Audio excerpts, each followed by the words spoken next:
G'day. Here at the Regenerative Journey, part of our goal is to educate our followers on the benefits of knowing where their food comes from and the knock-on effects this can have on our health, our environment and our future generations. Understanding the connection has never been more important, and in the spirit of this endeavour, we have teamed up with Highland Beef Pastoral Company, a grass-fed beef supply chain servicing the growing US grass-fed consumer market, who I'm excited to announce are our Season 6 show sponsors. Essentially, this Australian-based business places cattle on their member graziers' properties at no expense to the farmer and provides competitive returns for every kilo of beef produced, allowing their graziers to focus on improving their businesses in a capital-free and risk-free environment. Highland Beef graziers are some of the best grass and animal managers in the country. Livestock are humanely and lovingly cared for while on their farms, and customers are guaranteed a very high-quality, regeneratively managed grass-fed and finished product with full transparency from farm to plate. If you're interested in finding out more about this program, visit hbpastoral.com.au/Charlie Arnott. So we want to bring together a holistic framework that covers mind, body and spirit and reimagine health for our farming communities, because we believe if you have a healthy, vibrant farmer, the decisions they make on their landscape, someone that's engaged in their own health and loves themselves and has a great relationship with their family and their community, those people will make healthy decisions for their landscapes. I firmly believe that because I've seen it in action. That was Blair Beattie, and you're listening to The Regenerative Journey. From wherever we are, we acknowledge the traditional custodians of country throughout Australia, recognising their continuing connection to this land, its waterways, the stars in the skies since time immemorial. We pay our respects to the elders, knowledge holders, and to all the generations of First Nations peoples who have nurtured their unceded sovereign lands for over 80,000 years and continue to do so today. G'day, I'm your host Charlie Arnott, an 8th generational Australian regenerative farmer. And in this podcast series, I'll be diving deep and exploring my guests' unique perspectives on the world so you can apply their experience and knowledge to cultivate your own transition to a more regenerative way of life.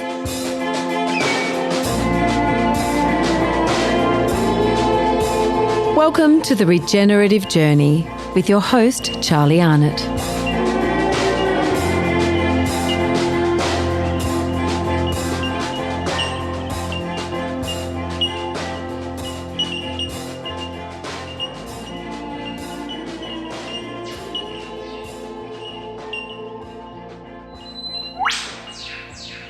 G'day, welcome back to the Regenerative Journey, and as per, before I launch into who my guest is this week, I just want to bang on about one or two things.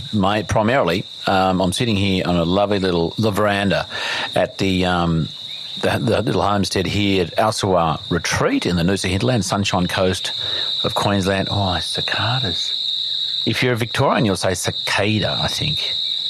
Can you hear that? They just literally started. Guys.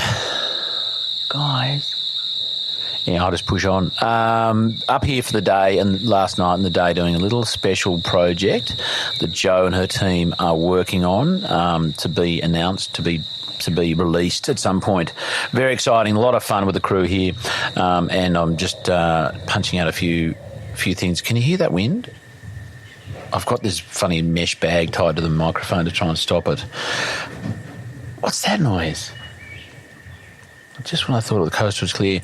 Anyway, stiff shit. Moving on. Lovely to be here in the hinterland of Sunshine Coast. Now, the significance of that is that my guest is Blair Beattie. He is the man who has brought Farmers Footprint to Australia. So Farmers Footprint was an initiative of Zach Bush, and it's essentially an initiative, it's a campaign, it's an organisation that helps tell the stories of farmers, because the stories of farmers, are unique and important. Those growing food, those improving the environment and the ecology and the hydrology of their landscape as they steward that land to produce nutritiously dense food, which is one of the things that Zach Bush is all about. The farmers who are creating biome, breathing that biome and sharing it with the world via their food. And Blair's done an amazing job in the last, I guess it's 12 to 18 months to maybe even more, to get Zach here, but to launch Farmers Footprint Australia here 6 months ago, up in the Northern Rivers in New South Wales. He's done an amazing job. I had the pleasure and honour of being involved with their sort of launch video with a wonderful team he put together.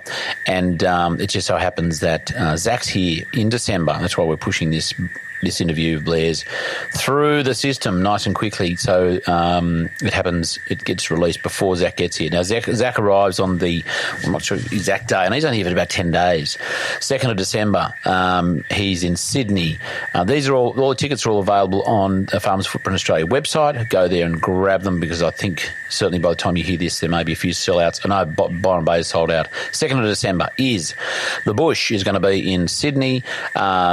On the Monday, he's going to be in Brisbane. On the Tuesday, he's going to be in Byron Bay.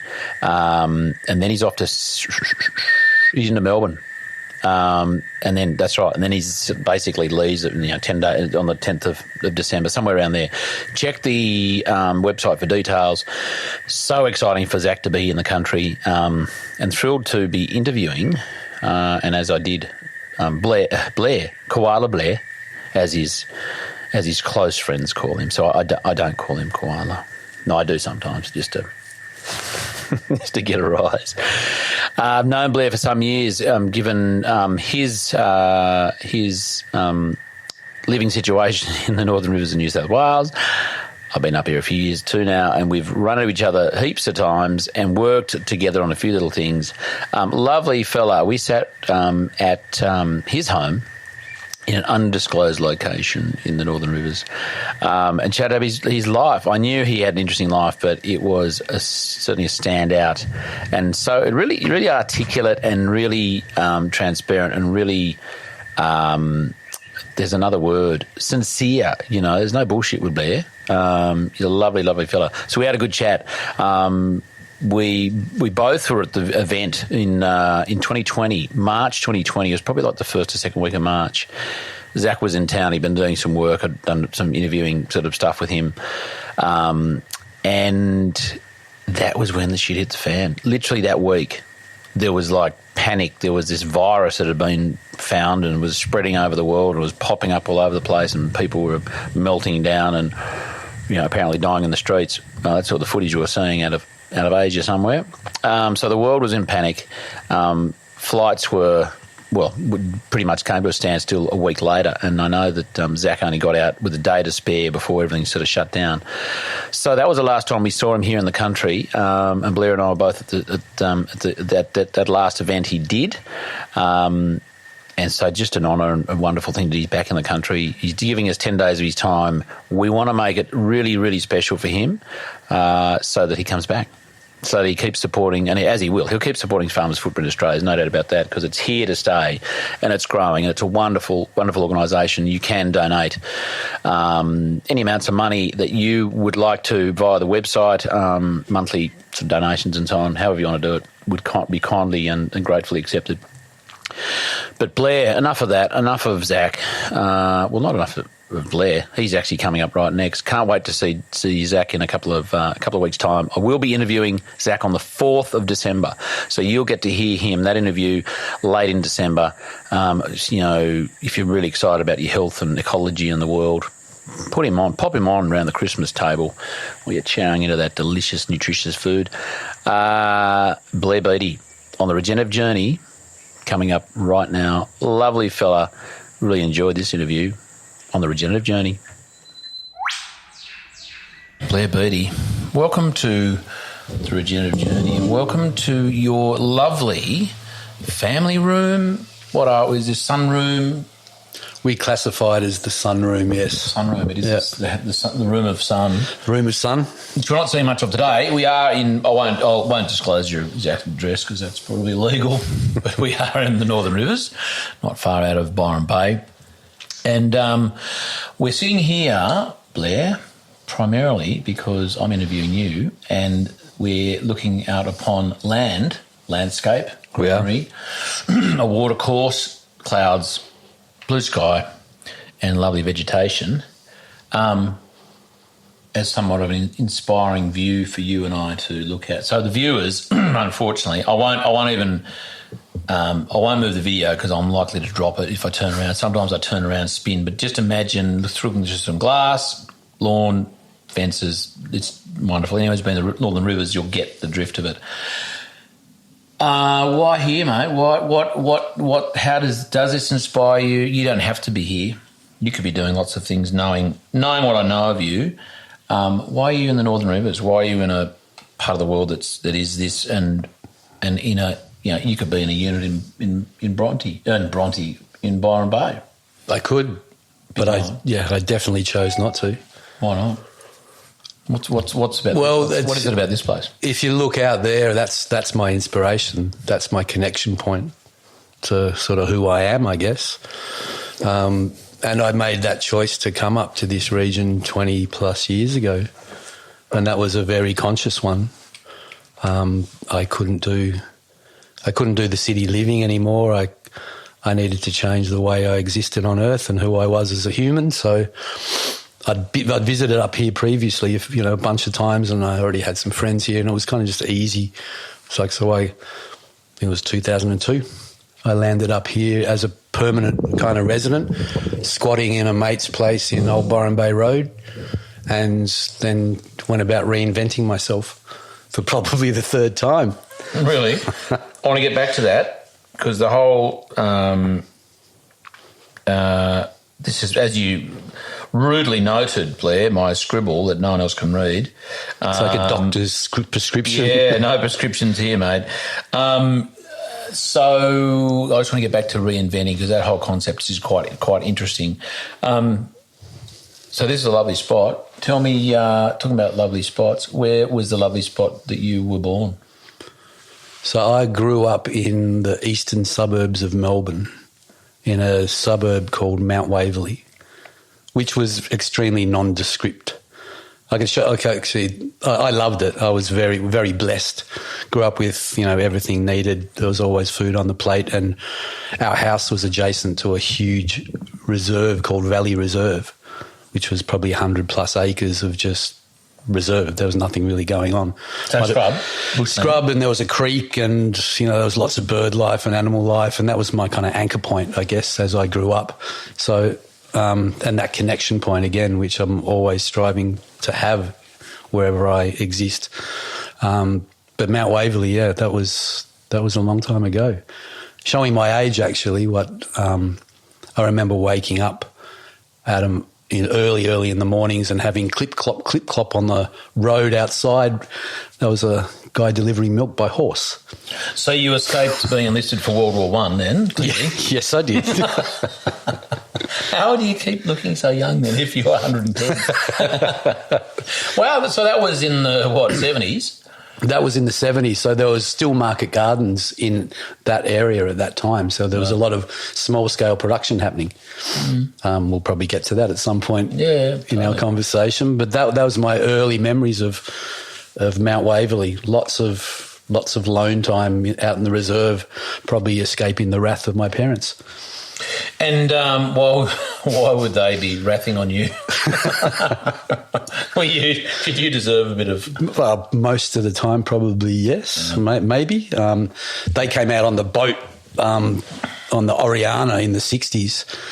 From Scotland. So there was a 10 quid boat, and they obviously wanted to get out of there for whatever reasons they had, and landed in Mount Waverley, got a house, and stayed there for God knows how long, till only maybe 10 or 12 years ago.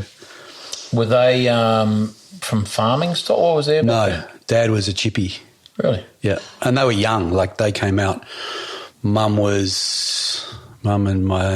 out with my brother because he was born in the homeland, and they would have been in their 20s when they came out. Yeah, right.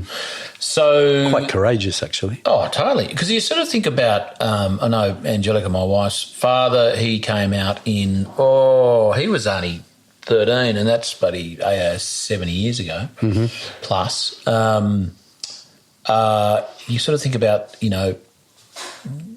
immigrants coming in like long time ago, like on the back of the Second World War or between the two wars, but sort of the 60s, I guess it was still happening. I mean, my history's not that good with that, but he sort of you kind of think that all happened way before then, but I guess it was still No, there was happening. a big push at that time because they wanted labour. They wanted people. There was infrastructure and stuff to build, and seemed to be some sort of healthier economy back then, I guess. They wanted chippies. They wanted chippies. Yep. So you're on the scene in the 70s. What interest there? You spend a lot of time in that scrub near the house? Yeah, lots. Yeah. Kind of every day after school I'd spend there, and that was either exploring or watching native animals, birds. Sometimes, there was a labyrinth of tracks, and, over a period of time you learn them intimately. So you're riding your bikes, you make jumps, you meet your mates down there, you see odd people where you might follow them around and wonder what they're doing and what they're doing there. And, finding kids' stashes of stuff. It was fun. It was a really Was that a bit time. a significant kind of, well, I guess, point in your life, but kind of influence in your life, that scrub? I mean, if you just had a backyard and a street to play in, do you think that had something to do with where you have ended up in terms of your appreciation? Yeah, for sure. It set the tone for who I am. Because Dad was an avid gardener, and we had a very productive veggie patch, and there was always, at that time of year, everyone had fruit trees, and it was in Melbourne, so there was plums and all that seasonal stuff that had come through, and you'd have bottling, and it was kind of fun when you think about how we did that and the lack of it these days. So that was normal, That was the norm, yeah. Everyone was sharing, plums are on and the whole street shares that, and we do a bottling thing together, and I spent so much of my time out in that reserve just, in tune, completely happy, feeling completely safe. And obviously as you get to know, that was a connection point and a really powerful one. Do you know who that is? Yeah, we've got wild dogs. Yeah. And he is trying to find out where they are. He's got a purebred dingo, a tracking dog. Really? Yeah. Sorry, for those for everyone, because not even the video people can see, there's a utes pulled up.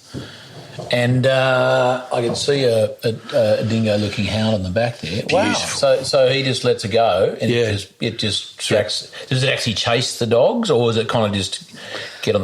What's the next step? They're pretty intimate. Their relationship, the steward of that beautiful dingo, That hound. So he lets him know what's going on, and if the dog's staying here, obviously, or if it's coming through, and then they'll work out some sort of way that maybe they trap it and re-release it. Yeah. Do you really do that? I doubt you do. Then maybe they trap it and then Who wants that knock it on the head. Yeah. Would be. Well, I mean, what I guess think's happened. that would be we do digress, but it's still relevant to what this and animals and ecology. That is, I would imagine that's considered vermin. Wild dogs, Yeah. they're dangerous. Yeah, they can be shot on sight. Yeah, totally. Wow, that's fascinating. So, yeah, if it was me and if I was steward of this landscape, I'd be pretty stoked, actually, to see them coming back, an apex predator coming through. Dogs, Yeah. wild dogs. Yeah, well, it's, there's got to be there'll be dingo strain in it. I've seen them. It looks way much more like a dingo than it does a domestic dog. The ones you've seen in the scrubby. Yeah. Yeah. Where I was going to ask you, we're back to bottling. How good's your Scottish accent? Can you do one? Aye, lad, swidram a lot. So you practiced with your dad? I listened to Billy Connolly as I grew up, and my Does your dad have a good sort of Scottish accent? Oh yeah, Dad and Mum still has one. Yeah, you can she's still got that lilt there, and if she's talking to friends, then they'll be like, "The hell she saying?" Oh really? Let me translate that bit for you. I love a Scottish accent. It's great. Yeah, aye. Great. Just a quick digress again. My mother's family came from Blair Beattie near Glen Shee, which is the Glen of the Fairies. Is the translation, and that's where her family are from. 18 something they came out. I was reading the history the other day. Interesting. I love it. It's fascinating. Yeah. Scotland, I love that. It's a beautiful, beautiful part of the world. I went back when I finished school, and you get to that point where I really don't know who I am. And my parents were stoic Scots, so they weren't extremely communicative on family history because I was trying to escape it, essentially. Yeah. So I went back there and tried to retrace those steps and, found out some stuff that I would never have known otherwise and met lots of the family back there, and it was amazing. That place is in my veins, is without a doubt. If I hear bagpipes, that I get all teary. There's an emotive strain there that's still really connected to that place. Well, it's a good point. I mean, we talk about Indigenous cultures here in Australia or Indigenous South American cultures or African cultures. I mean, and for obvious reasons, because, we're focusing on them because there's been repression, there's been all sorts of genocide, name it, it's happened. That doesn't take away from, I guess, the phenomena of Indigenous, whiteys being Indigenous to somewhere still, Without doubt. The Scots or the English or the Welsh or whatever, European. And our family history would have gone there. There was trauma and tragedy and genocide in those realms, which I read about and learnt about and was, shocked by. But that was our family history as well. So we carry all that in those generational trauma story. Right. But it's not something that necessarily whiteys even consider or think about, in terms of, because there's certainly, a cultural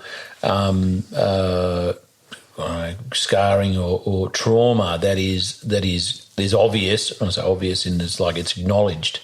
Again, generally in what we call Indigenous cultures, and understandably, but again, that's an interesting thing, isn't it? That just because you're white doesn't mean we don't carry some of those like similar traumas. That colonial oppression has happened throughout, and we've done it again here in Oz. That's obvious, and we are in the midst of that at the moment. And looking at that and hopefully trying to do our best to remedy that. But it was done, and that happened before here, there and everywhere. I mean, unfortunately, that empire story has, its feelers went across to South America, it came here, at Indos, it's India, it's happened everywhere. So we all carry that to some extent. But you're right, us as newcomers to here don't consider that in our ethos or in our makeup. So it's a good one to consider. Oh, totally. My mother reminds me often that we actually were Vikings that came across to Scotland and raped the horses and stole the women.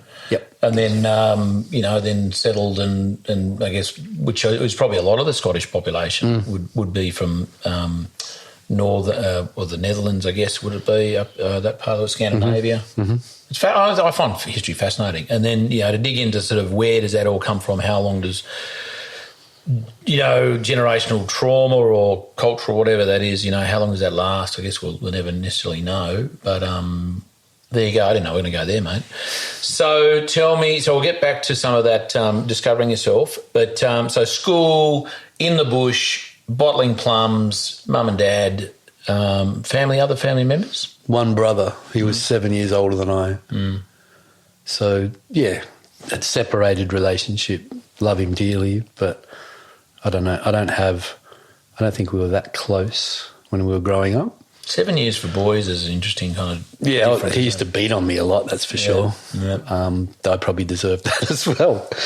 But he was a good brother, I must say. He was a good role model for me as I went through my years. Didn't work out so well. Like, I went off on my own little journeys and had to do my own thing. But yeah, look, I had a really good upbringing. It was safe, which I challenged. So where? So high school. Were you rebellious? Did you get expelled? Did you not go to school? Were you down the back smoking durries? And yes, yeah, I was. Yeah, doing all the things that don't necessarily fit with the narrative of school, and just pushing boundaries. That kind of was my childhood or my youth. I think that sat with just not being, maybe that feeling of unlovedness or not connected or self-esteem or trying to find, essentially growing up and not really knowing who I am and what my path was. So that was fun, but as it turned out, I probably did myself somewhat of a disservice by playing that role and being the disruptor or disruptive. But school was a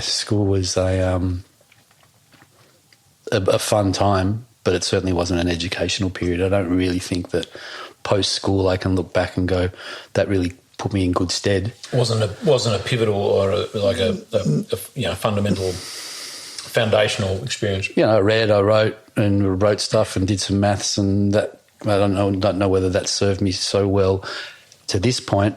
I think it was more about relational stuff that I learned at school was more important. You mean with teachers, students? With students and just... Or just not getting beaten up in the playground? Yeah, just some street smarts and that kind of story. And then leaving that I did horticulture.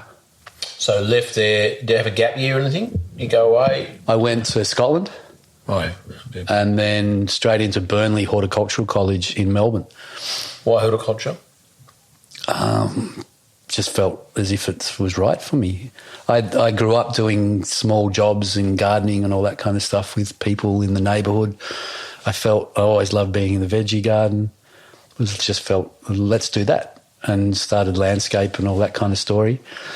I ended up not really succeeding wonderfully well, again, because I was distracted and working at pubs and clubs. Yep. And that took me on a whole different adventure. Did you get back to horticulture? Is it still like... Eventually. Like you mightn't have finished the formal kind of training part of it, but it's part of your... It was an anchor point as well. There was always something that I was doing, which was grow wherever I lived or wherever I was doing. I was always trying to grow food. I was always interested in that part, if it was just for leisure or therapy. So it's definitely played a massive role in who I am. Probably didn't realise it until you can take that witness perspective. Yep. So there's old mate with his dingo. It's a beautiful dog, isn't it? So big beautiful, dog. yeah. And just such a presence. Yep. Well, I guess it's somewhat indigenous, isn't it?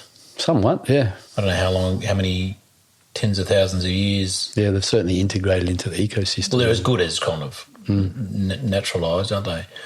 As you say, predator species, which Australia didn't really, I don't know, there were, apart from the Tasmanian devil and the Tasmanian tiger, there probably weren't too many.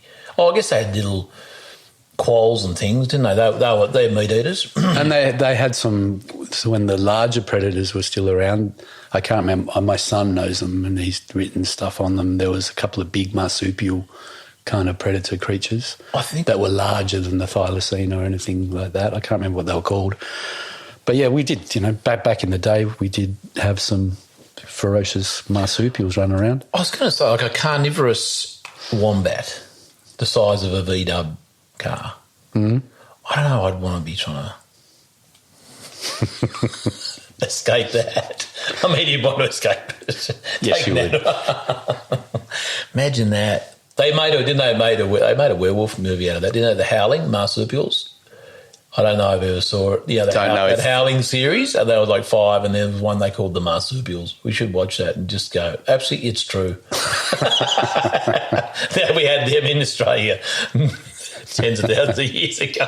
That's nothing new there at all. You and your fake makeup.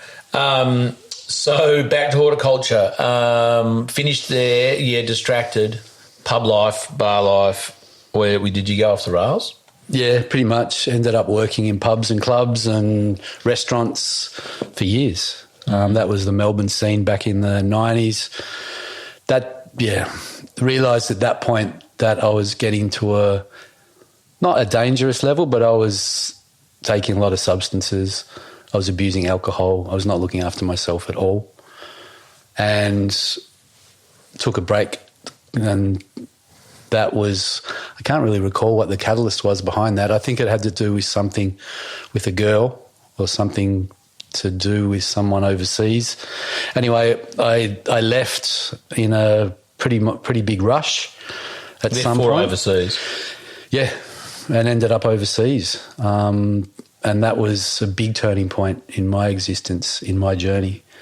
I took myself out of a bad spin, which was, booze fueled and whatever other substances, and lots of late nights and working lots. And hospo is an amazing industry, but it's an extremely dangerous one.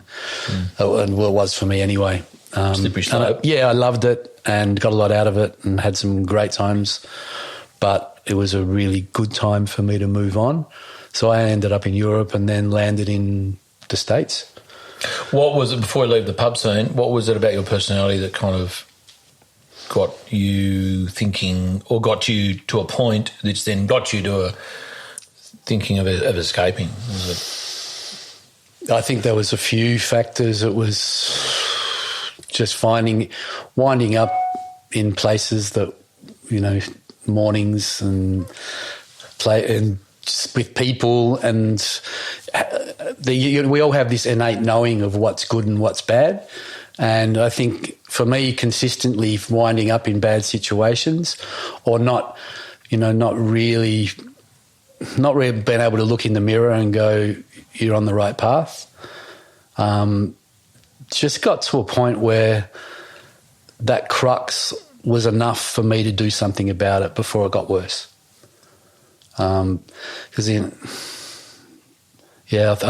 was not one single catalyst, just a number of things which led to me to go, I know where this is headed, and I don't want to do it anymore.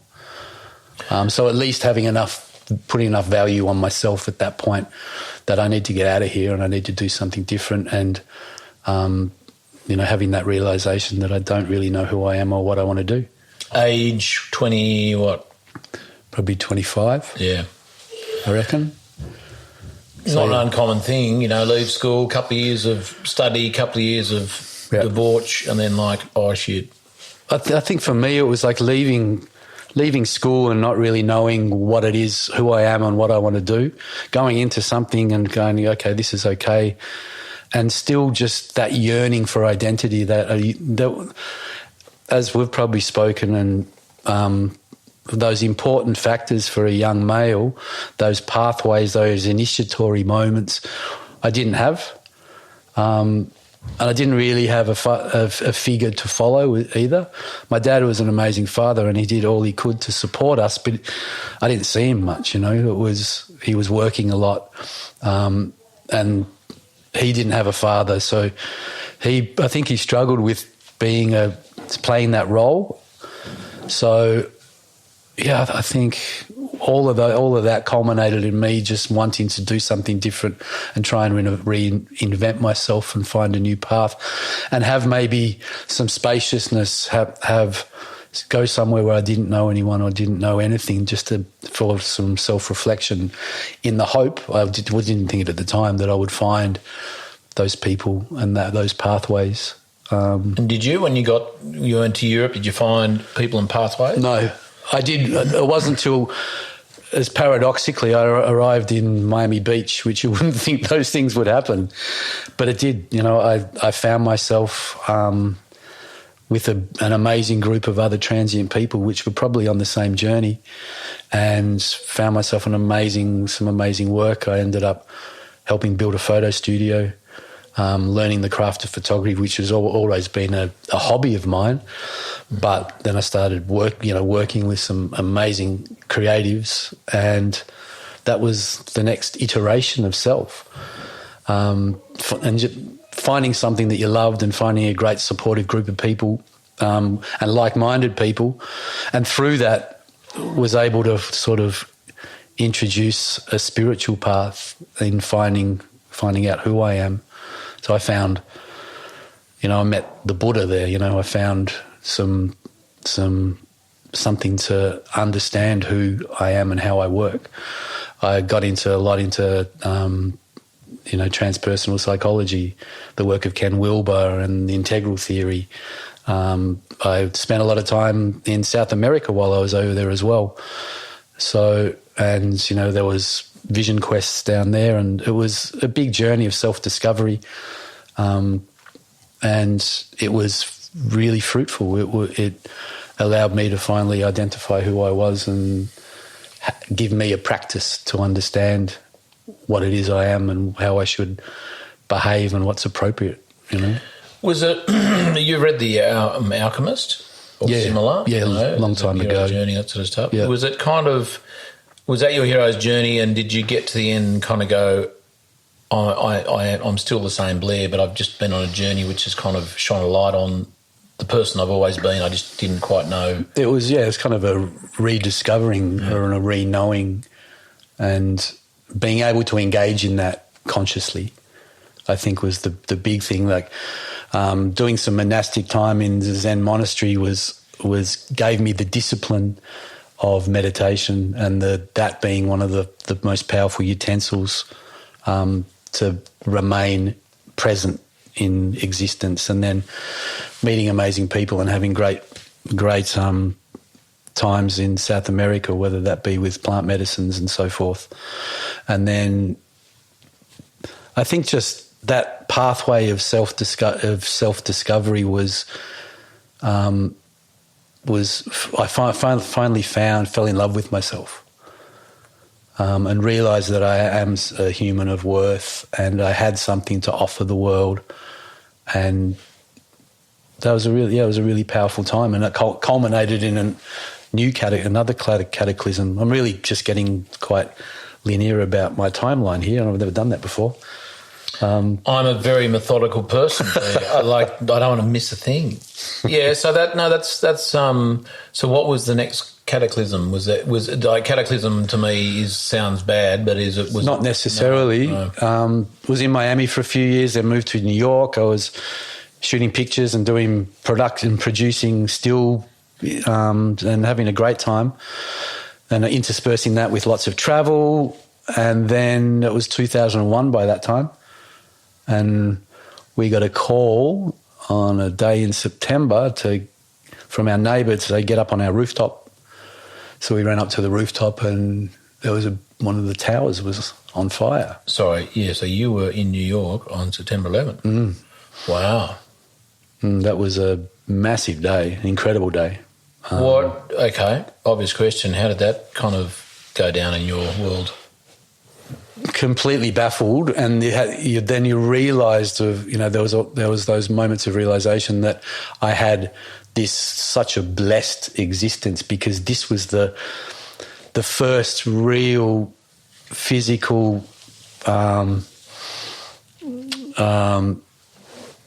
thing that happened in front of me of such devastation.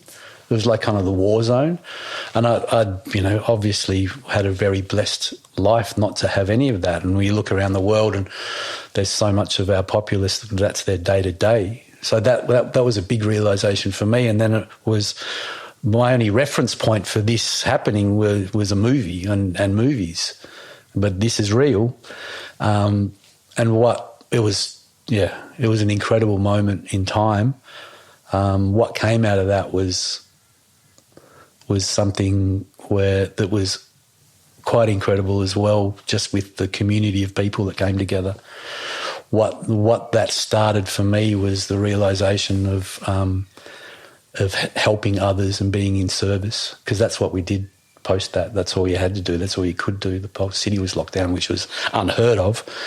And people were just out there to assist. And that was, again, the unfortunate silver lining that happens through cataclysmic events is you see the potential of humanity when we come together and to help each other and be in service. At a time of crisis, and then rubber hits the road. Mm. Tension event, a massive one. But only lasted till December of that year, and I thought maybe it's time to come home and check in with the family. I'd been away for a long time. Had they been checking in, or were they worried about their Blair in the other side of the world doing all sorts of crazy things? Yeah, but no, I wasn't very great on communication. Well, back then there wasn't mobile. Back then it was dial-up email. Oh, yeah, dial-up. Go to the email cafe. Yes, there was lots of that. Yep. We were lucky. When we took over a big sweatshop in New York and had great internet at that time, so we were quite communicative. that funny dial-up sound every time. You stick another carbon rod in the modem. Yeah. Yeah, go. cool. We're so high tech. So a couple of months and you were gone. And that's interesting because Ange was in New York when that came down too. Mm-hmm. And I don't know, I don't know, it might have been a couple of weeks she lasted. Yeah, when I say lasted, like just said, this is mad, I need to go home, what am I doing here? And she left with the two daughters. I hear that. Yeah. And so, I mean, I'm not there. I saw it on the TV and that sort of stuff, but not really appreciating the what it was for those inhabitants of New York that actually that's literally a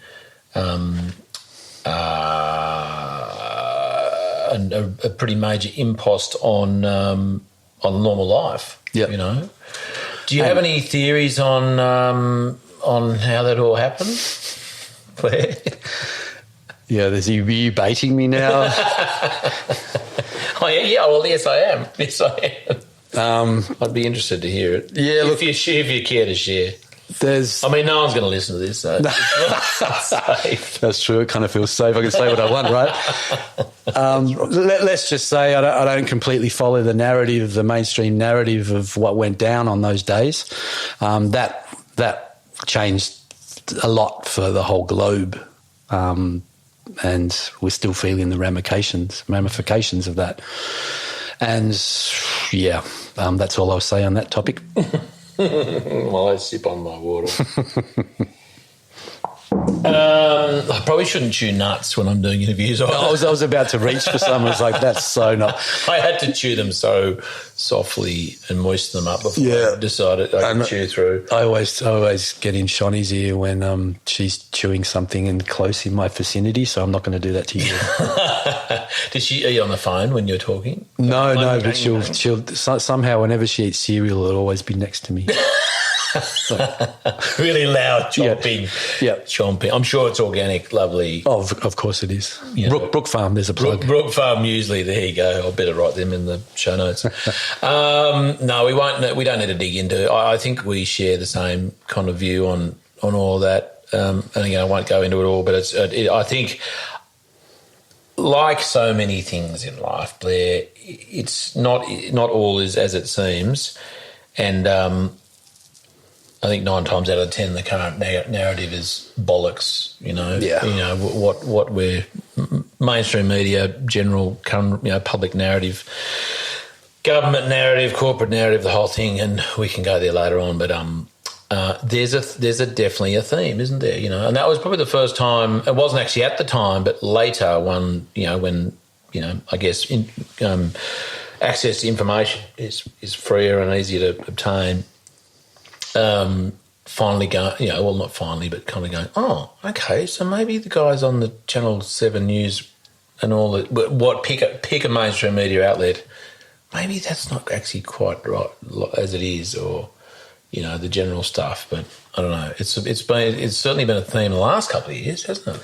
Well, it's certainly, that time certainly built a healthy distrust for large institutions, corporations and government bodies for me.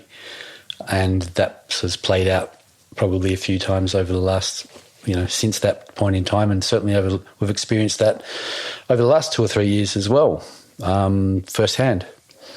Yes, which we'll get to. We'll get to.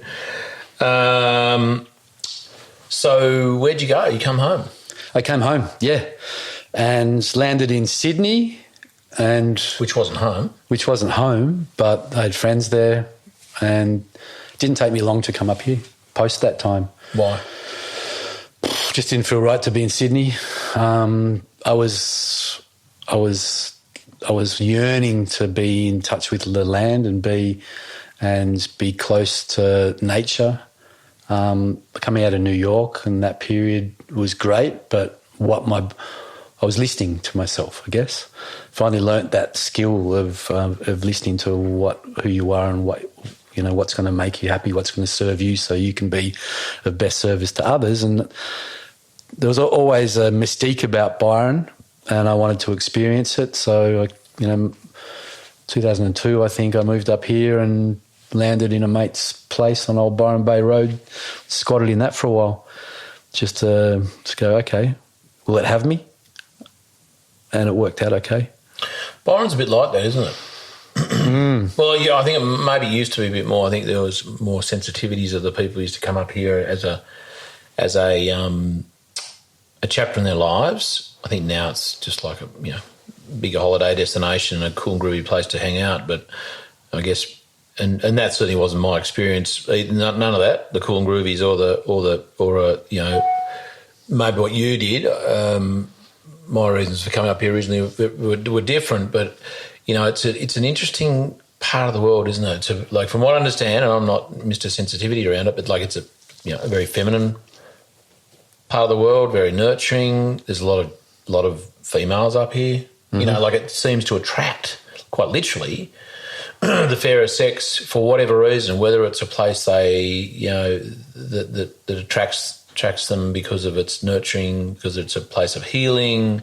I mean, there's plenty of blokes up here too, don't get me wrong, but it's sort of that's my naive or my sort of generic thoughts around that. What was your you've been here for 20 years. Yeah. So what's your experiences of it? And for those listeners who are wondering, why are we talking about Byron Bay? I mean, we're here, it's kind of relevant. But for those who haven't been here, it is a really interesting part of the world. It is the first part of Australia that gets the sun. First light. Yep. First law, they say. Yes. Mount Warning, whose Indigenous name I can't remember. Wollumban. Well, who's it? Wollumban. That's the first point on the continent, actually, the Tunsuches. I like it. I'm trying to be Scottish, the sun touches, from what I gather. And I think there's something in that for a continent. It's like it is literally the most easterly point of a pretty big continent, a big significant part of the world. I don't know. There's got to be something in that. What have your thoughts been on the the evolution of Byron? I know we've jumped right. Oh no, I guess we made our way to 2002. Tell us about that. You've seen a lot of change, good, bad, indifferent. What's the vibe? Yeah, there's been a lot of change. Are you a local? I'm not sure. Well, when I got to 10 years, I thought I was, and then another local said, no, it's got to be 20. So I didn't even ask. It's got to be 20 generations. Got to be 20 years before you're a local in the region. Yeah. And when I got to 20, I was like, I'm not going to bother asking. I'm just take it. I don't know. Yeah. I mean, the reason I wanted to come up here was that I wanted to find my tribe. I'd been doing lots of spiritual work, had a practice. I wanted to find like-minded people that could help me keep evolving and help me on my journey, and that was a big motivation. Sitting next to that it is absolutely beautiful. Great beaches, great water. You've got the hinterland, and there wasn't a big populace. I didn't consider whether or not I could survive up here or not, or whether I could support myself in a new place. So that was an interesting journey in itself, but it felt right. And I probably didn't expect to be up here forever. Like I thought, I'll come up for a while and maybe I'll keep travelling, keep moving, keep learning, keep experiencing. But things change when you meet your soul partner.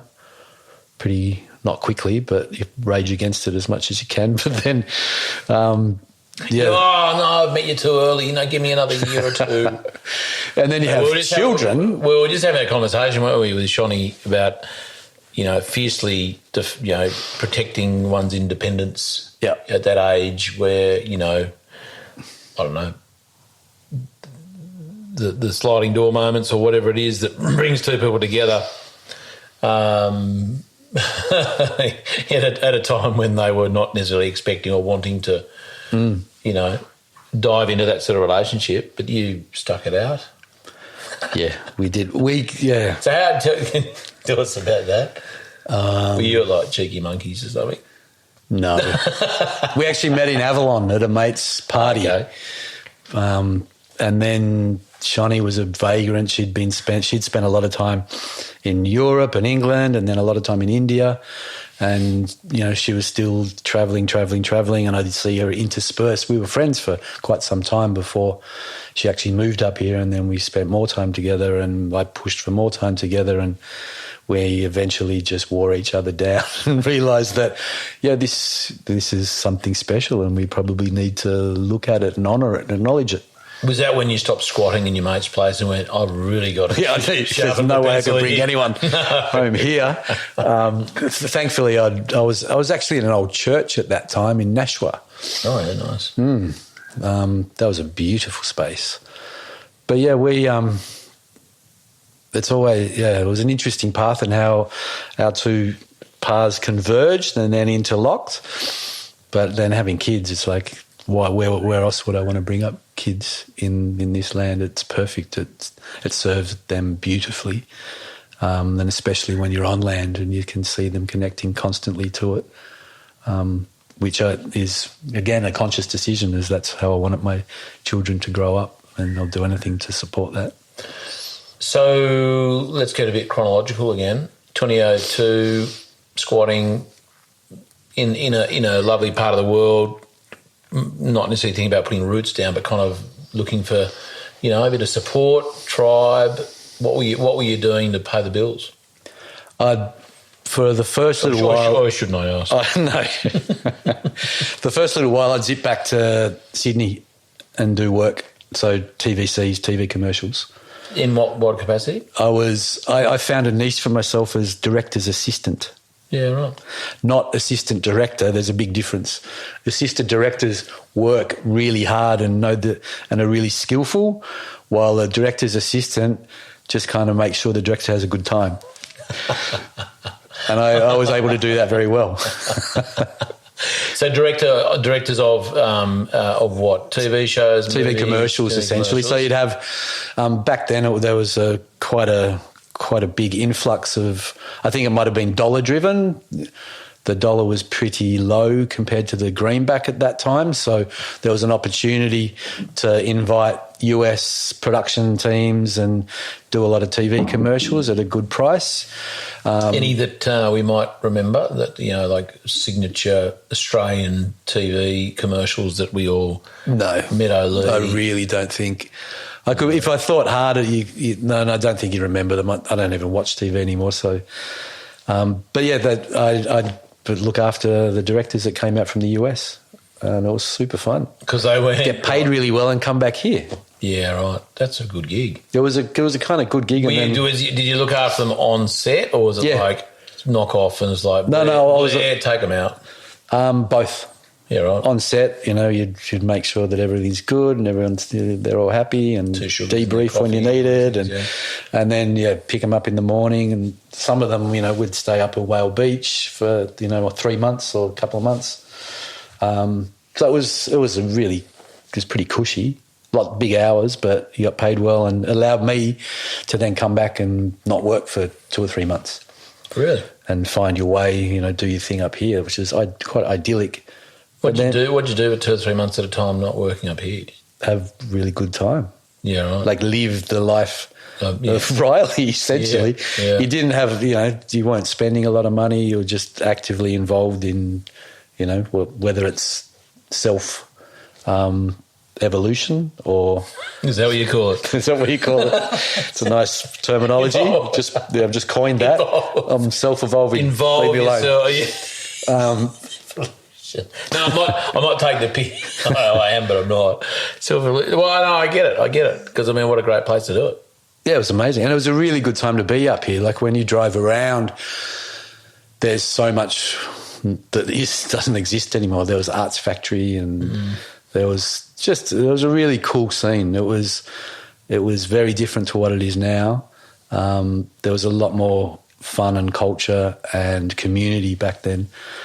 And I was thankful to be able to dive into that for long periods of time. And yeah, what a beautiful community that still is, but it's certainly changed somewhat over a period of time. And again, in the last 2 years, I think it's shifted somewhat again. What's it doing now? There's been another influx of new people, I think, over our COVID collective experience. A lot of people found this as probably a good place to go.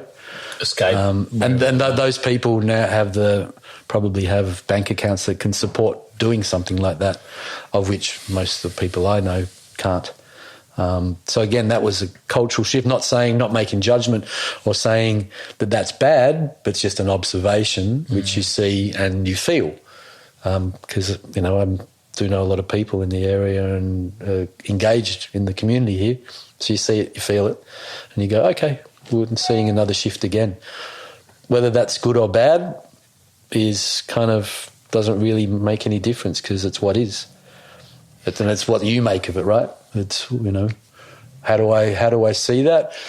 A lot of locals get riled by it and frustrated by it. But there's people moving in and local. Yeah, we've got a housing crisis. You've got there's no access to land for succession or young people coming in. There's a big story, but I kind of make it a habit of putting on a different lens and going, what's the opportunity here? Yeah, good call. And it's like, what can you control unless you go and go to council and try and change the rules about zoning or stopping this and starting that. Hey, tried that. Yeah, I mean, I guess. Fail. Yeah, well, I mean, that's.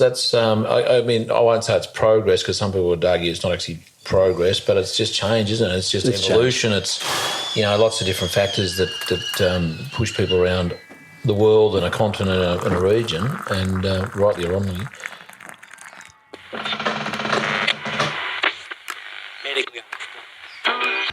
Looking for more information to assist your regenerative journey? Come join Charlie and his guests around the kitchen table, an online community of supporters with exclusive access to the Regenerative Journey interview transcripts, live online Q&A sessions, a chance to engage with other like-minded people and more. Go to www.charliearnott.com.au/the kitchen table. And if you're not totally satisfied with the value of your membership and wish to cancel it within the first 2 months, we will give you a full 100% refund, no questions asked. Now let's get back to this week's episode.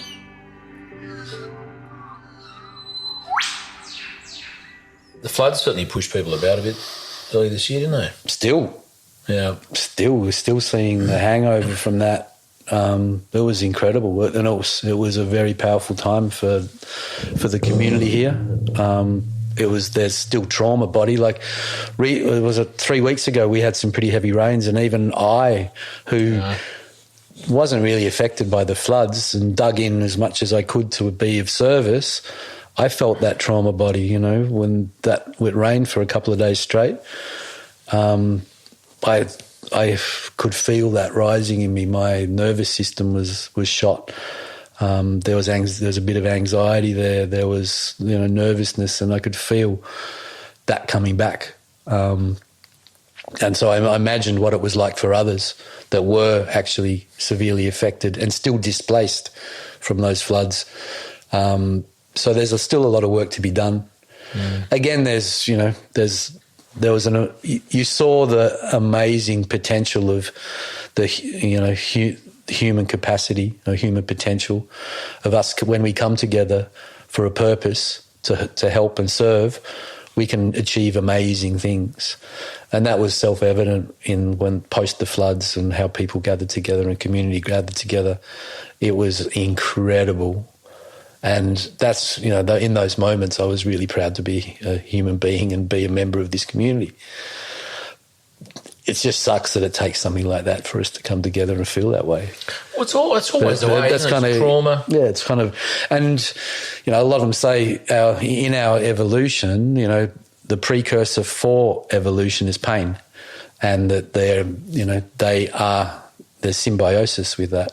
We can't have one without the other. So whether that's got anything to do with floods, I don't know, but it certainly became relevant during that time. Well, as they say, there's no better growth stimulant than pain. Yeah, that is, as you say, that pivot, that point at which things have to change.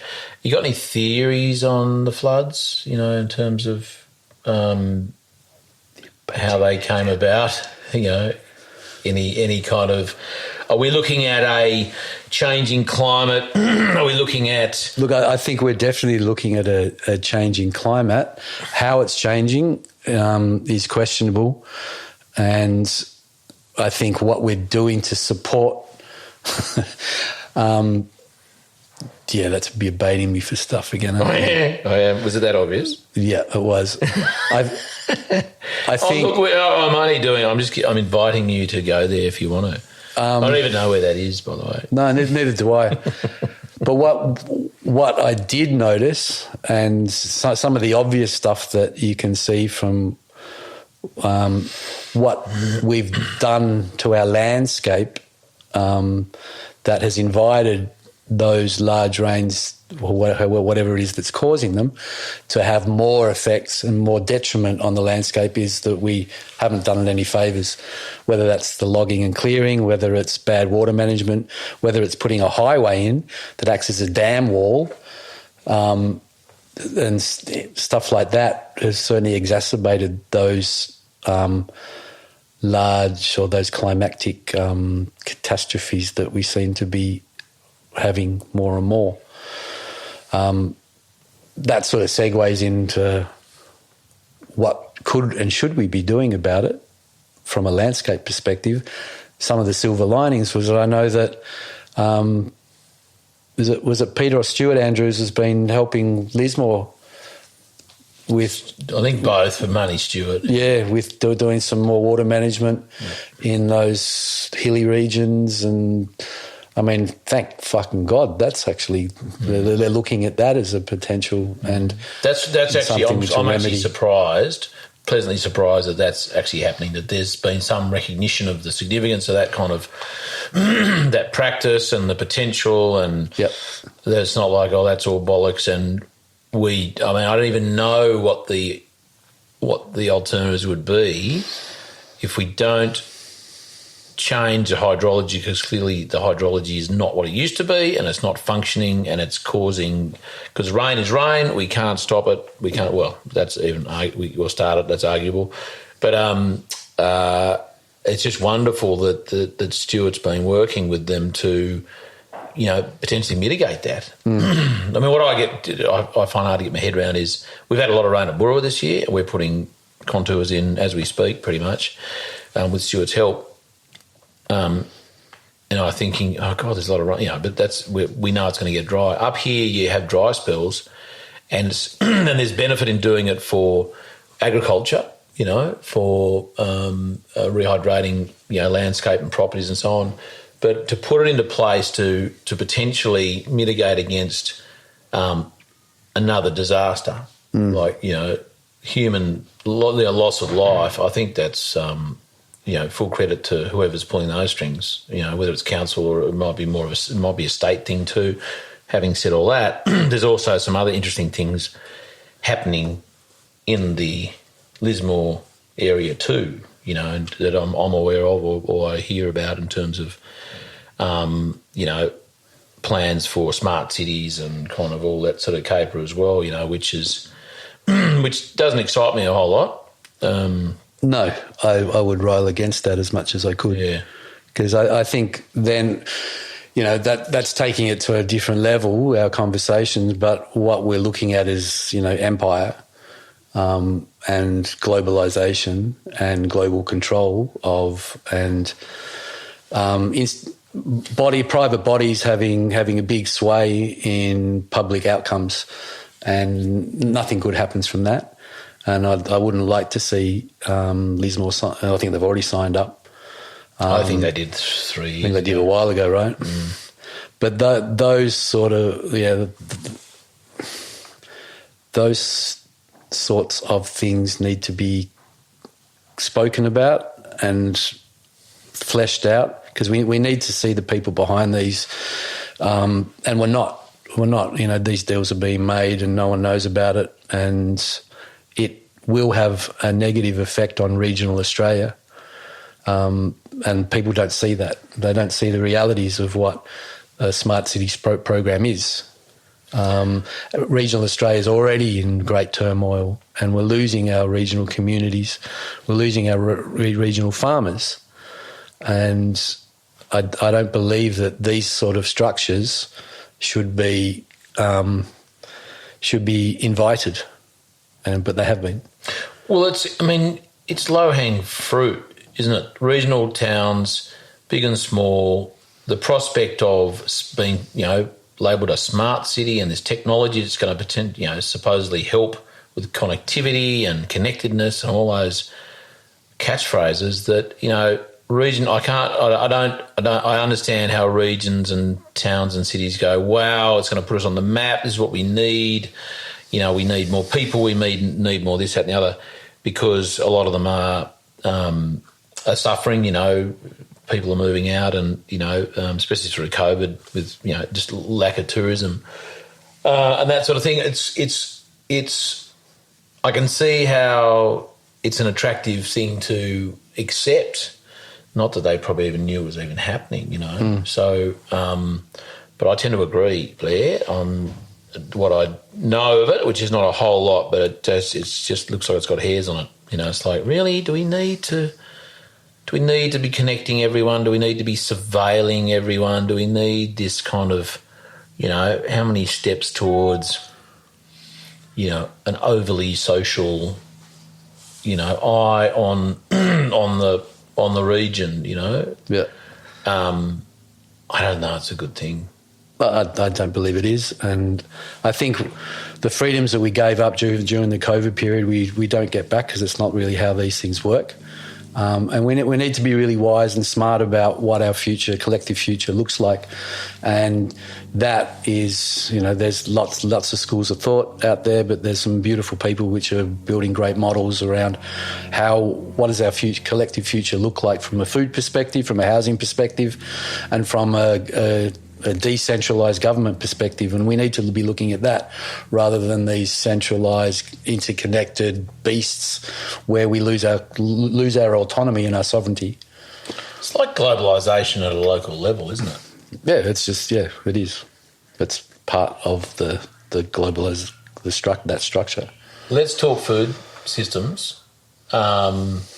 Because where do you want to take that? Northern Rivers food system, good, bad, indifferent. You've been part of it. You've done some amazing things, I know, in the last couple of years in terms of, engaging farmers and connecting farmers and their produce to customers, consumers, at Harvest, where you were for some time, and running your CSA box through the COVID period, which is a really significant public service, really, is what it was, wasn't it? Opportunity for people to eat good food. It was essential, right? Yeah. It was like, what do we need at this point in time? What can't we get? We had on one side, you had farmers that are ready for harvest, yep, and no one to sell it to because everyone's shut down.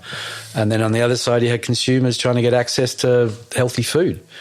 So it was just it was an easy one. It was kind of like... Try and be a bit more, man. I'm not that... I showered. That concerns me a little bit. I'm just looking at the video. That's it. That's all. Make sure you're in the picture there. You're sneaking out of... Sorry. No, don't be sorry. It's all good. Yeah, that was just a no-brainer, really. It's like, what's appropriate action at this time?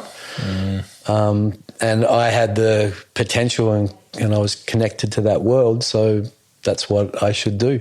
And I was thankful that the people around me were, keen to support that. And it was amazing. Like we were pumping out 250, boxes a week in that peak time, and knowing that that's going to, put food in people's and kids' mouths of good food. Yeah. So the farmers were making sure that we weren't wasting their harvests. They was putting some money in their bank and, food, and we were making sure that we were paying reasonable prices for that. It was, again, shitty time, but, the beauty rises and some of those potentials come up. I'm not sure if I asked me a question or I answered anything, but food in this area, we still haven't realised our potential. There's still a long way to go, but, there's some barriers and challenges for this area. Looking at access to land is one. Access for land for people to grow food, yeah, that then stays local. Yeah. Well, so is that a lot of the people who own that land now are not interested in growing food?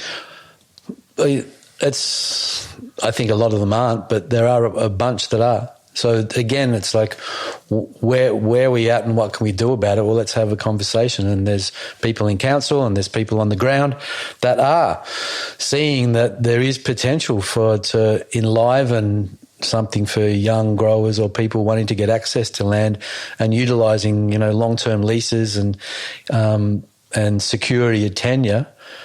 So we can start growing our local food economy because we need to. Again, we saw that during COVID. We ran out of food. And we shouldn't be running out of food. Where this is a food basket, isn't it, to use that overused expression, but this place grows anything. Yes, yeah. Look, there's always challenges to growing food, but grow the right food here and it does extremely well.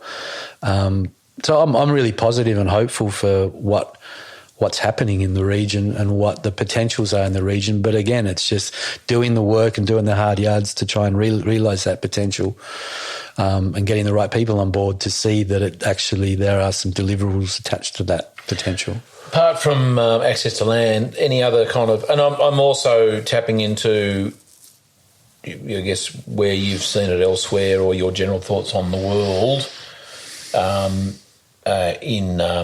in first world countries at least. Like, what other hurdles are there for the creation of secure food systems, regionally based food systems?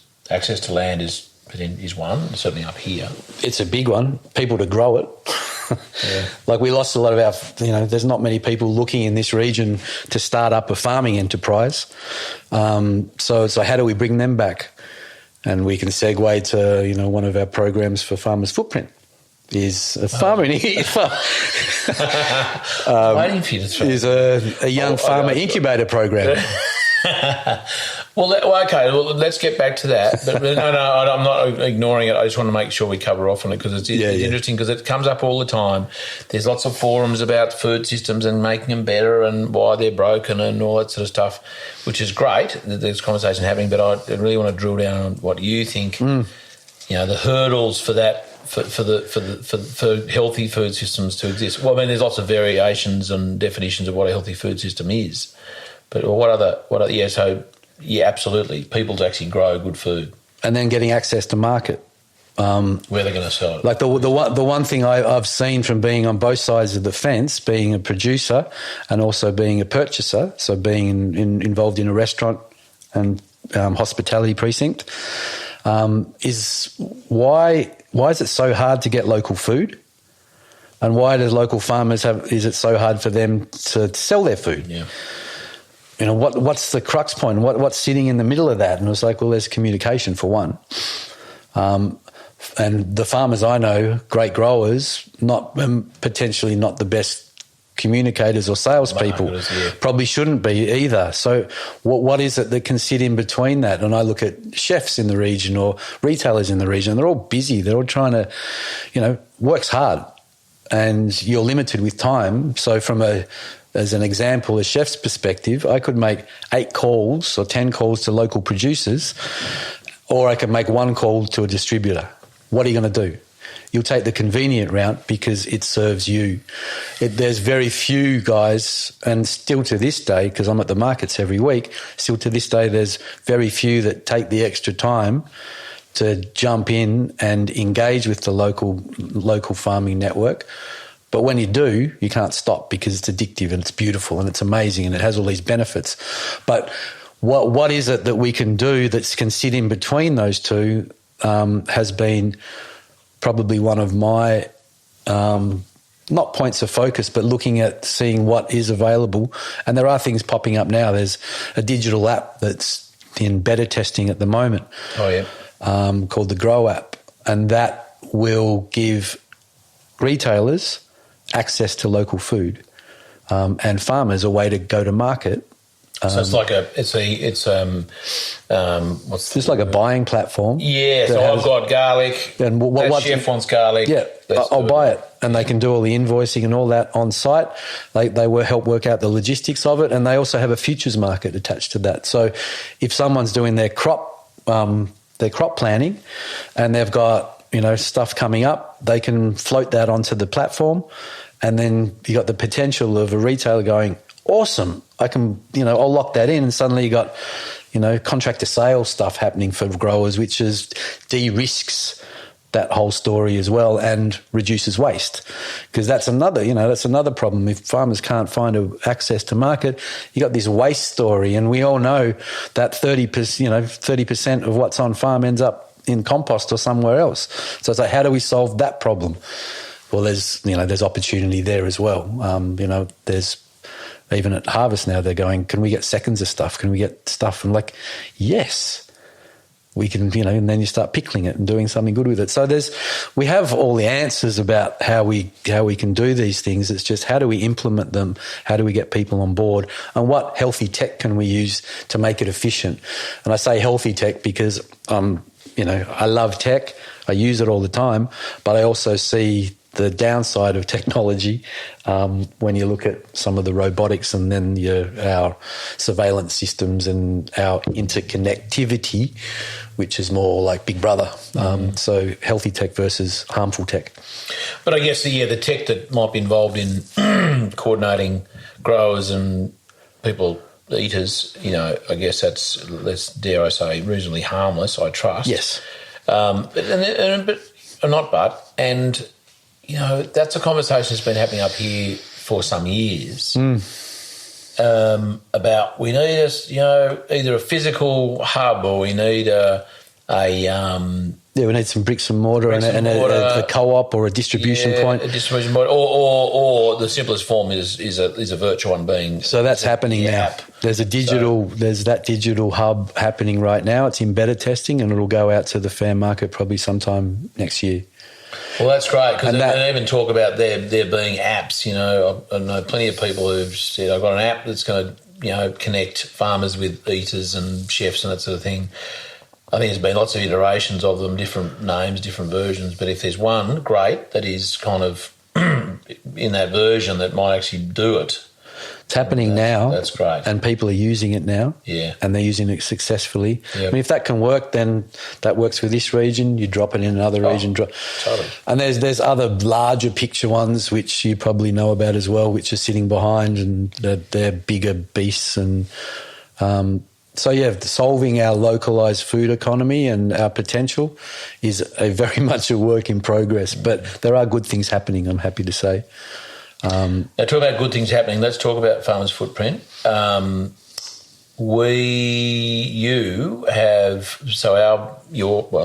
and my buddy, Zach Bush, has he was the founder, one of the founders of Farmers Footprint in the States. 4 years ago now? 3 years. Yeah. We were together at that was a significant week. March 2020 in Melbourne. Yeah. When Zach was down there doing... It was a week before. Well, that was it. Yeah. He got home with a day's grace before everything shut down. Yep. And that was the last we saw of him. Social hours. Last we saw of him, and last we saw of a lot of things. Our freedoms was literally that week, which is kind of ironic. And now he's back, which is fantastic. So tell me how that evolved and what Farmers Footprint is in Australia, like the Australian chapter, which is no doubt similar to the American chapter, but in the context of Australia. Tell me how that evolved. The evolution of that came probably I guess it was before that 2019 when Zach was last out here. I got pinged on the same day by two different people with a podcast and a film to watch. One of them was Farmers Footprint first docuseries, part of their docuseries. And the other was a podcast with Rich Roll and Zach. And so these came to me on the same day, and I listened to them, resonated with them. And, when you get older and we get a bit smarter and we start listening to, if things happen more than once or someone says talks about the same thing from two different angles, you go, is that something, we start listening to our intuitive body. Yeah. So for once I did. And so I followed. Even after 3 iterations of yourself. Yes. So this is 4th iteration. Okay. 7-year cycles. Yep. So I reached out to those guys because I was like, this is good and it's really healthy and it's a new perspective, and it's a doctor that's gone kind of that's moved outside the system. Rogue. Yep, I was about to say that. And that was like, yeah, okay, I'm into this. So I reached out to those guys. We started having a conversation, and that conversation grew until the inevitability of like, well, let's do it in Oz. Because looking at the landscape, just to give some context as to what that entity in the States is, it's essentially storytelling, the regenerative food story. So bringing to life and amplifying farmer stories, stakeholder stories, and bringing awareness to consumers, and providing education, being a conduit for education and then support. And all about an agricultural transition to healthier practice.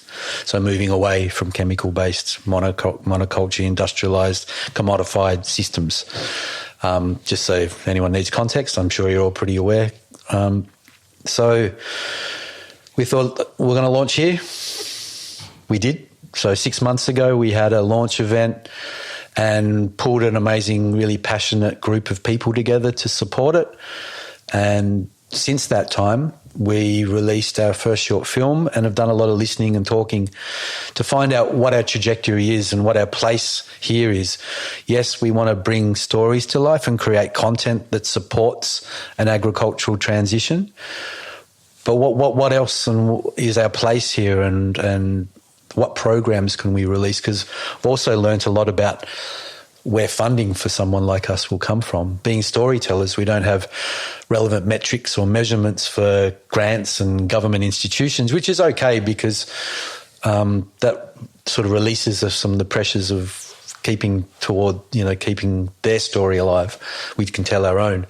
So again, still working out our funding modeling, but what we have been able to do is have a realisation around what our diversification of programs are. Coming back to a local farmer incubator that one of our team members is bringing to life, Georgie, which will release soon and then come into action in 2023. Also looking at, because we have the skill set to be content creators and we want to bring to life, we want to use the current modality of engagement being visual. We've been told a lot of stories for a long time, visual stories for a long time from, large corporations and companies that have huge amounts of marketing to support and budgets to support that. Yeah.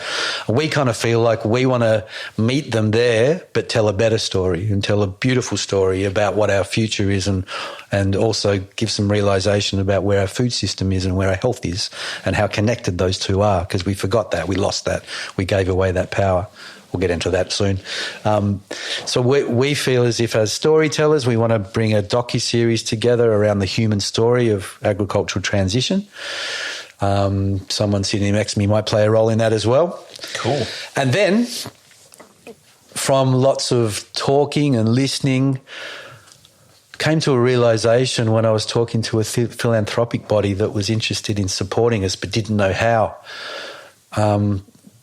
And then looking at landscape and the people in charge of landscapes and the decision-making on landscapes and for land stewards, it was like, we need to focus on our farmers. We need these guys to be the best version of themselves as possible. So we want to release a farmer health and wellness program, because we have such amazing people that can lean into that and make it completely holistic, not a scientific reductionistic methodology which gets us nowhere, and not bound to an institution or a government department, because I don't believe from the last couple of years we've learnt that government institutions don't really know what actual health is.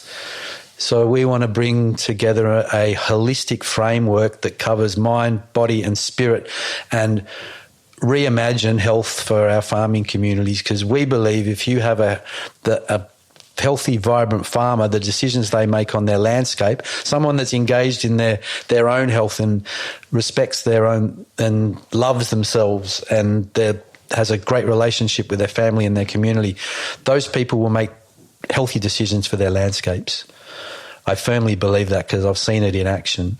So if we can realise something like that for the Australian or the Australian farming community, I think that's us doing appropriate work. We've discussed that program. Yes. And I think it's so needed, like a consolidated, literally a program that because it is the bit that's missing. You know, there's a lot of information on different practices and the operational stuff and the kind of the let's grow better carrots and cows, sort of information. Which is a lot of the man stuff. Men love doing that, and the girls are really good at it and love doing it too, without a doubt. But I think it's you guys hit the nail on the head with the like healthy decisions cannot be made by an unhealthy mind or unhealthy body. As you say, to coin your phrase, the paddock between your ears, we need that to be it's the best version of itself. And we need to support it, and we have the systems and we have the structures and we have the modalities and the people to support that already available in here. You've had a bunch of them on your podcast. If we can collectively bring these guys together to deliver something really worthy, then I think that could be one of the most potent covert operations for repairing landscapes available, and a beautiful thing to bring to life. So as you can hear, I'm pretty passionate about that because my own journey has been similar to that. I didn't make good decisions and didn't give a shit about myself because I didn't love myself. I didn't have that for a big part of my life. And, I would self-medicate at the pub or with substances.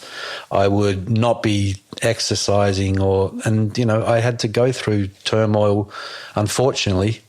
The human story is we go through pain to evolve. But when I did, I can speak personally, I can realise my potential. And farmers aren't we aren't traditional farmers. I guess, the wonderful thing about people who haven't farmed and they want to get into farming is they don't carry the legacy of previous generations and attitudes and cultures and so on, which, you mentioned the stoic Scottish parents. My parents were similar. I think it was a generational thing. And so conversations around mental health, consciousness, well-being, spirit, soul, understandably just didn't happen. That's not farming. That's not what farmers talk about. When we're farming, we talk about cows and bloody grass and commodities and water. And why the bloody hell isn't it raining, So I commend you guys for the program and it's the missing link, isn't it, I think? It's massively. Yeah. And that's not just in the farming realm. And we know that farmers are the highest rate of suicide. Isolation plays a big role in this. And, it's across the board. We have a mental health epidemic. We have a health epidemic across the board as well because of where we're at and what we've eaten and how we grow it. So I feel super strong that if we can deliver something, the hardest part will be uptake, will be the skill set that we use in engagement and the invitation given to farmers. And some guys won't have a bar of it, I'm quite sure, and that's okay. But if we co-create this with the people on the ground, if we use our best and most skillful means of engagement, then I think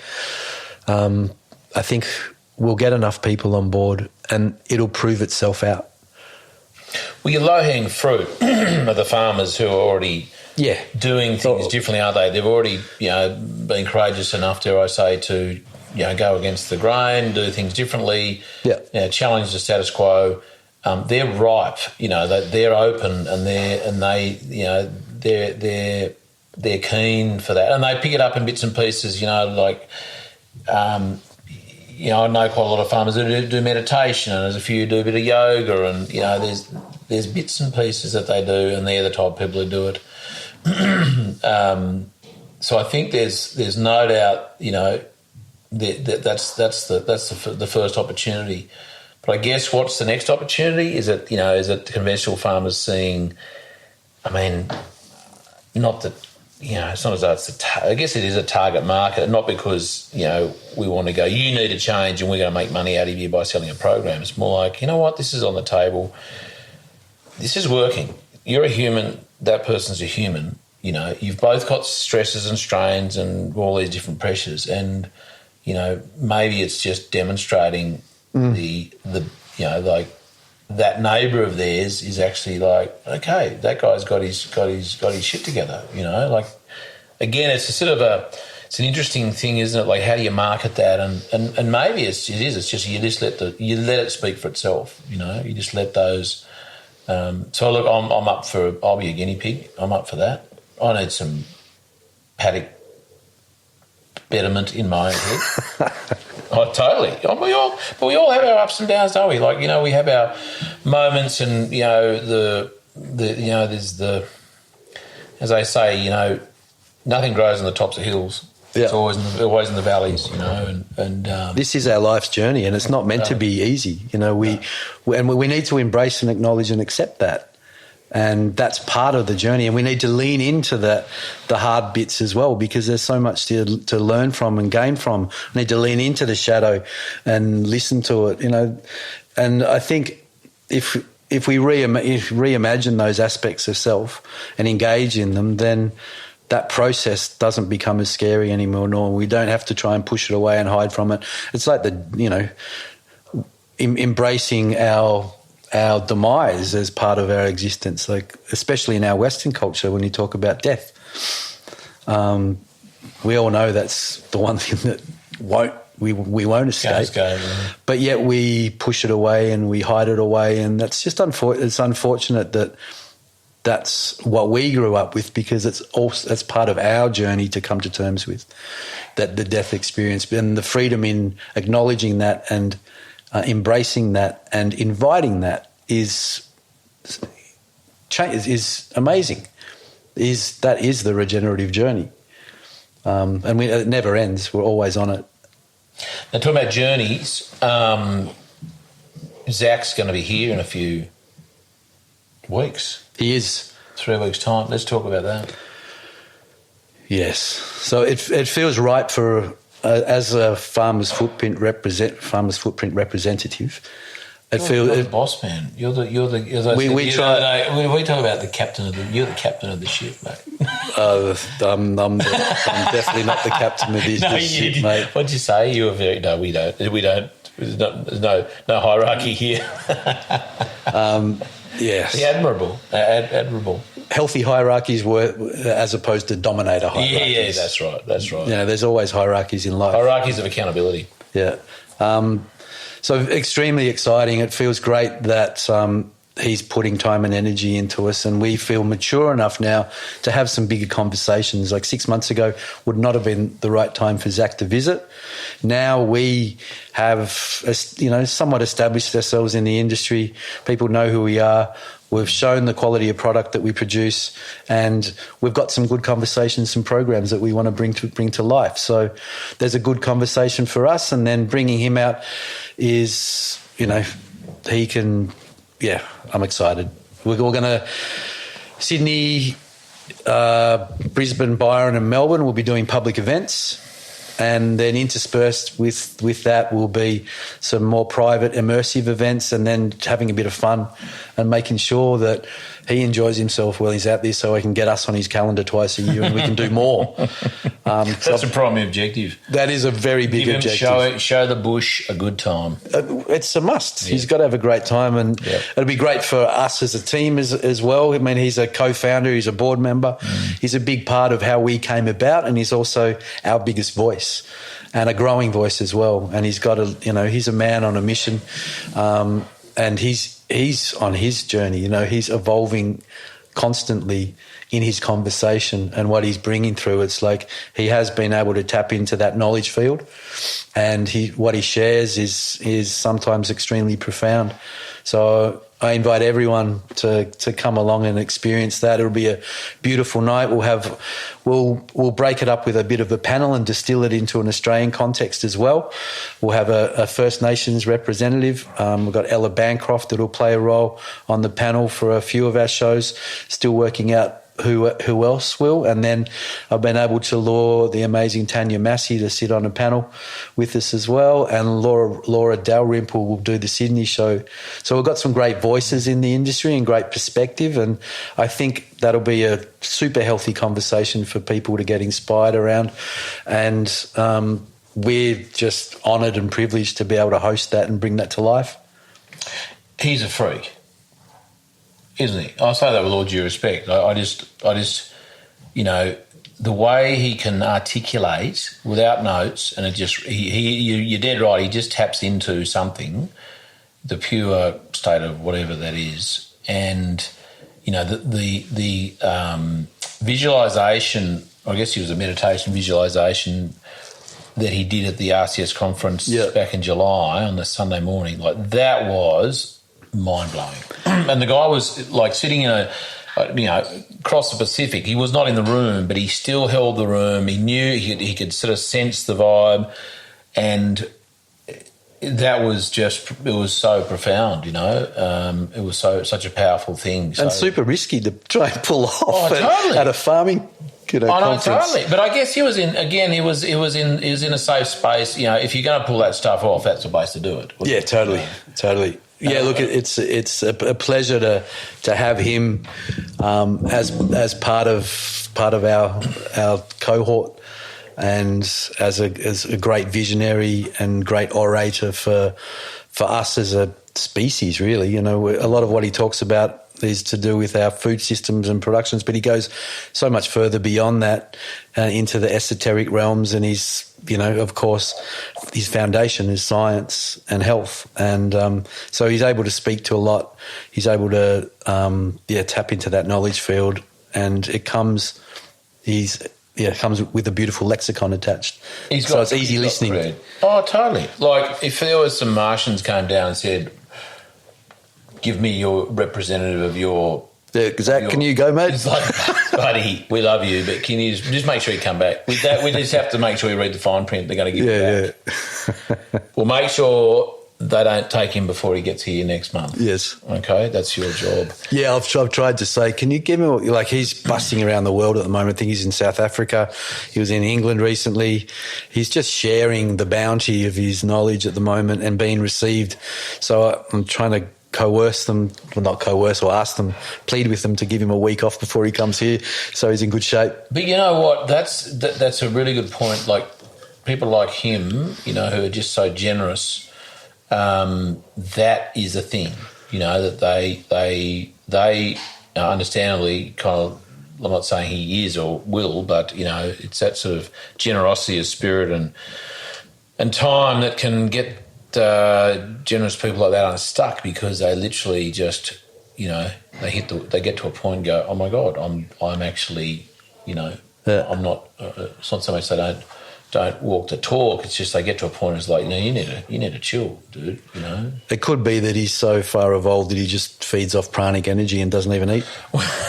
He's a breatharian. he is. Talking about food, let's talk about. Do you want dinner? Is that what you're saying? I am. I'm hoping I can milk this as long as I can, so there's some tucker there for me. No, actually, I did think before. I don't know. I told Ange I'd be. She knows I'm here, but I don't know if I told her what period of time I was here for.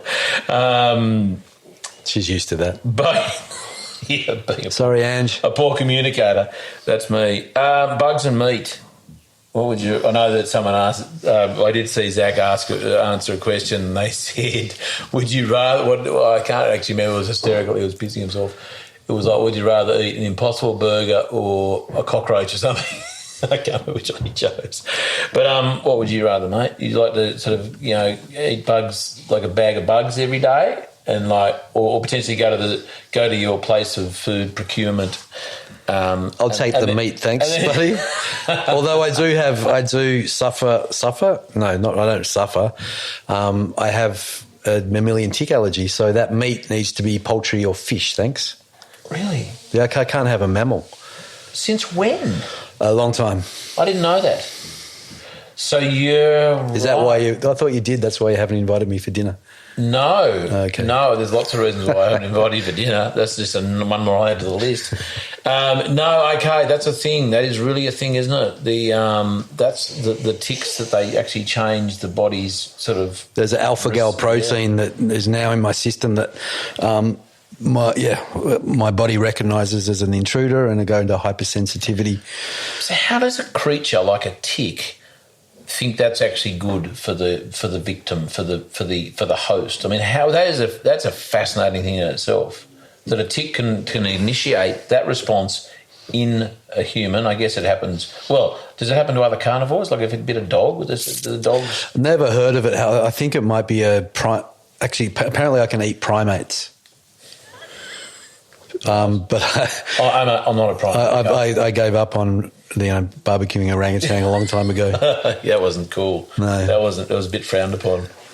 It's an interesting one. Yes, but anyway. So getting back to the meat question, I'll take the meat, but it'll have to be poultry or fish. Thanks. Yes. Okay. Rightio. And tell me. Do we talk? I mean, we haven't. We sort of touched on the whole COVID thing. Is that something that we want to? It's probably a bit old news now. Did you hear that I heard yesterday, there was some whisper of lockdowns over Christmas. There was some knob in government was flagging lockdowns over Christmas.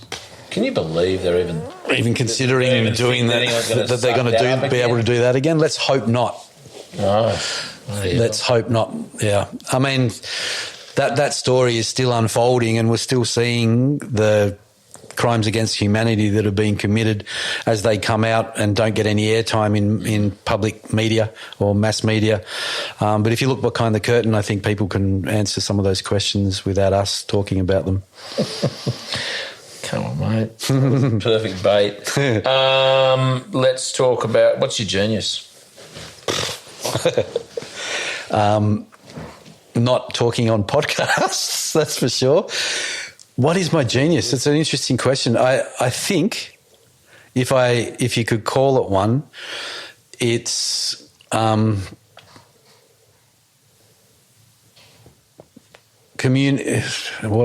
is it? Pump your tyres up, mate. No. I think I've always had an ability, and I've carried this throughout most of my... Honey, what's my genius? I've carried this throughout, but being able to relate to all perspectives. So and even ones that I don't agree with, I'm still happy to have a conversation about. So not being triggered by perspectives that I don't agree with, and relating to others, being able to have conversations with others. You can put me in the room with anyone, and I guarantee that I won't get beaten up. You'll have the attacked or thrown out. So you're which I have been thrown out in a few places. I'm sure. So you're kind of non-judgmental. You're reasonably. I'll still reserve that judgment. Yeah, but I'll be able to transcend my own, egoic state. You don't let that kind of disrupt your. No, I still openness. Is that a genius? Look, I think it is. It's probably part of. I could say I'm more like the UN, but I don't particularly care for them. No, I know that you want to align yourself with that or them. Look, your answer. I guess. What do I see your genius being? I mean, I think you're just. I guess your ability to see opportunities and kind of draw people in together that is you feel and as generally obvious because it's kind of works when it does happen. It creates symbiosis with people. You know, like kind of you got a great network. The fact that you've got Zach out here. You've helped create Farmers Footprint Australia. Which is about storytelling, it's about connectivity and communication and, relating those stories back to those who, dare I say, need to hear it.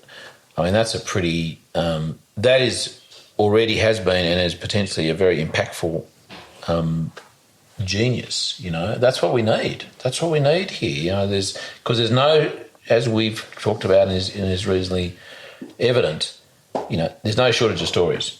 Every day every day there are stories unfolding we'll never hear, but tapping into them, finding them, exploring those, making them, others aware. I mean, that in itself, that gives colour to life and to culture. That is culture. That puts the culture back in agriculture. That's what one of your jobs is. Yeah, it's exactly. It's coming back from agribusiness, which has co-opted agriculture. Yep. And bringing that culture back is, maybe that's our job. But I like that. You're putting the culture. Putting the culture back in. Culture. Say it in the Scottish accent. You're putting the culture. Oh, that wasn't very good. Aye.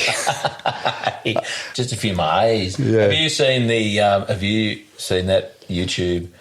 I have to put this in the show notes about the two Scottish guys in the elevator, and they're going to. No. It's a voice activated. It's a skit, but it's hilarious. Voice activated elevator, and they want to go to the 11th floor. I love them. And sorry, please repeat the floor. I love them. And it's hysterical. Lila loves watching that one. You got to watch it. Just Google. Look for the show notes, folks. Yeah, show notes. Yeah, just YouTube Scottish elevator. It's probably, and then 11th floor. It is so funny, mate. I'm looking at the time. I can smell.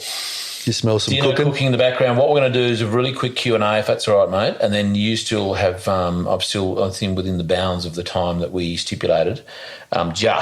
So we're going to wrap it up here. Anyone who wants to listen to Blair's Q&A, a little quick Q&A we're going to do, is available only to my Patreon members. And to be a Patreon member, you have to be a very special person who can support the Regenerative Journey with $10 a month. And you get transcripts of each of the interviews. You get special Q&As, which we do with most of our guests, unless we're really under the pump. You get two or 3 weeks before the episode comes out on the podcast platforms. You get to see the YouTube channel, the video 2 weeks ahead. So you get special There's a good value proposition right there. Oh, totally. And not that, but wait. That's not all. There is more. We have a monthly webinar with one of our guests, which is a bit of a Q&A with them, an intimate Q&A.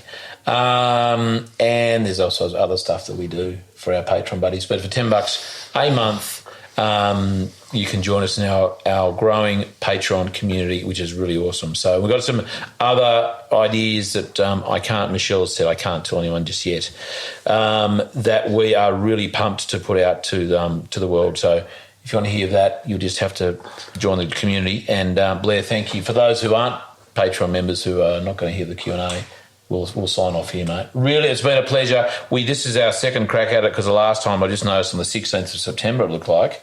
I turned up and Lordy was a bit crook, so I had to go off again. That's right. But kudos to you, mate, and bringing this to life. It's a really important communication for you've had some amazing people come through the ranks. It's connected those which never thought they were connected to their food before. So there's a lot of work that you do you probably don't even realise of what the importance of bringing these stories to life. Not necessarily my own. No, I think, But we're all, we've all come from different walks and talks, and we've all got different flavours, but we're all here to do the same thing and want the same values, want the same outcomes. We want to look ahead, we want to leave generations ahead with something beautiful. So thank you for pulling this, having the courage to pull this together and do the work you're doing. Well, mate, look, I really appreciate your time, Blair. You're really inspiring, this part of the world, getting Zach here, Farmers Footprint Australia, just amazingly commendable work. And I love having these conversations with all my guests because, as is evident, what are the central tenets of all those conversations in their lives and living in this world? Food, farming, human and planetary health. Those four things is where, there's not one person alive that doesn't. There's not common threads back to those things. Yeah. Put your hand up if you eat food. Pretty much everyone. Do you want to pay the farmer now, the doctor, or the undertaker later? And are you connected to your food? So I love doing it. It's really one of my loves. And mate, this has been a lovely little session with you. We're going to do a quick Q&A. Let the kids go and get a feed because they're starving. Hey, I can smell that food. Mum's a pretty good cook, eh? What's for dinner tonight? Do you know? Don't know. Can you tell by the smell? What do you reckon, Blair? You got a pretty keen nose, being a hospo man. I have no idea. Just like it. You want us to eat it. Thanks, mate. We'll wrap it up and we'll see everyone in the Q&A. And next week on The Regenerative Journey, my guest is Jacqueline McGlade. I interviewed her on the Monday after the weekend of the RCS Convergence Conference in Brisbane in the middle of July this year, 2022. And she presented at the conference, which was amazing. And to sit with her for 45, 50 minutes for an interview the very next day was incredible, because we got whiffs of her life in the presentation from the weekend. But oh my God, what an accomplished woman she is, working all around the world, sailing, ultramarathon running, marrying, Maasai warriors. Like, it's seriously an interesting and wonderful, and what a documentary, or what a wonderful movie that would be. They've got to do a movie. She's incredible. Jacqueline McGlade. And next week. This podcast is produced by Rhys Jones at Jaeger Media. If you enjoyed this episode, please feel free to subscribe, share, rate and review. For more episode information, please head over to www.charliearnott.com.au.